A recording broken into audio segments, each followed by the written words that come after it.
Salam alaikum, Azoul Flaoun, bonjour, donc message pour Interligne. Donc Rachid Dekaz, vous êtes devant le fameux symbole Nakhla de Mondouar, ici à Aïn Mran, dans la wilaya de Chlef en Algérie. Donc comme vous le voyez, donc, je suis libre, je suis sorti de prison par téléphone, comme j'étais entré en prison par téléphone le 4 décembre 2019. Donc en deux mots, pourquoi je suis entré en prison? Pour deux raisons. Il y a deux vidéos, donc une qui est une vidéo montage qui a été trafiquée par un hacker au sujet de la défense des hydrocarbures que j'avais formulée pour sauvegarder la souveraineté économique algérienne. J'avais dit à l'époque que je n'accepte pas que des députés votent une loi sur les hydrocarbures qui donne gratuitement le gaz, le pétrole à des compagnies étrangères, notamment contre Total. Et j'avais dit que chacun avait le droit de défendre les intérêts économiques de l'Algérie si cette loi était votée. Notamment, j'avais une formule malheureuse en disant qu'ils pouvaient prendre un clash et tirer sur chacun d'eux. Mais à la fin de cette vidéo, j'avais donné rendez-vous le lendemain devant l'Assemblée algérienne pour que de façon pacifique, légale, démocratique et civilisée, les Algériens puissent s'opposer à cette loi sur les hydrocarbures. Et la deuxième vidéo, c'était un appel au boycott des élections du 12 décembre 2019 pour que les Algériens ne votent pas à cette élection, car cette élection ne garantissait pas un haut niveau de transparence qui garantirait les droits du citoyen algérien.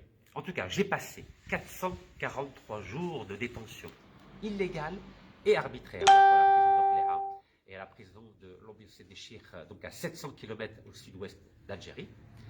Et en plus de ça, j'ai été transféré illégalement dans le désert algérien, ce qui est en contravention avec la législation algérienne.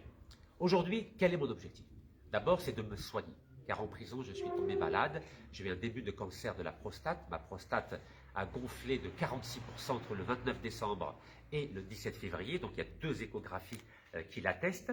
Et je n'ai pas eu droit à des soins, ni à des médicaments, ni à la visite d'un médecin, ni à la visite dans un hôpital algérien. Donc, il y a eu vraiment ce qu'on appelle un coup d'état médical pour que je puisse mourir à feu doux. Et c'est inadmissible dans un état de droit. Et c'est parce qu'il n'y a pas d'état de droit en Algérie que je considère que l'objectif dans les 12 prochains mois, c'est la nécessité d'instaurer un état de droit démocratique en Algérie.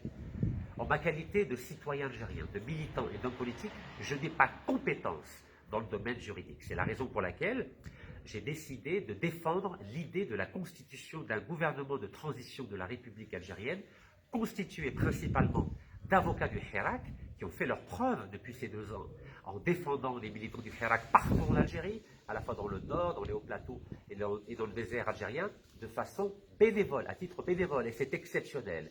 Et ces avocats du Hirak, non seulement sont compétents dans le domaine juridique, mais ces avocats ont acquis une crédibilité, une légitimité aux yeux du peuple algérien. Donc ce gouvernement de transition de la République algérienne, auquel j'appelle à la création, devra être aussi constitué de technocrates dans le domaine de l'économie et de la finance, car aujourd'hui nous sommes dans une crise économique et financière extrêmement aiguë et nous avons besoin d'hommes et de femmes compétents dans ce domaine-là pour sauver économiquement et financièrement l'Algérie. Et je souhaite qu'il y ait des accords d'El Mouradia, c'est-à-dire une négociation entre à la fois ces avocats du Hirak, le président de la République en tant qu'arbitre et l'armée algérienne pour se mettre d'accord d'ici le 19 mars prochain pour qu'il y ait un transfert du pouvoir à ce gouvernement de transition de la République algérienne. Et c'est la raison pour laquelle je demande au peuple algérien de sortir massivement, de manifester massivement dans les 48 wilayas de façon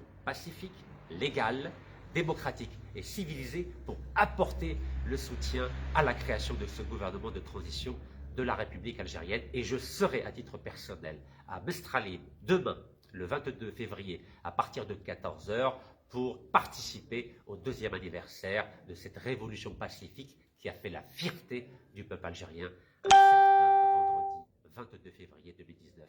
Wa barakallahu fikum wa yatikum saha ya shab al-Jazair.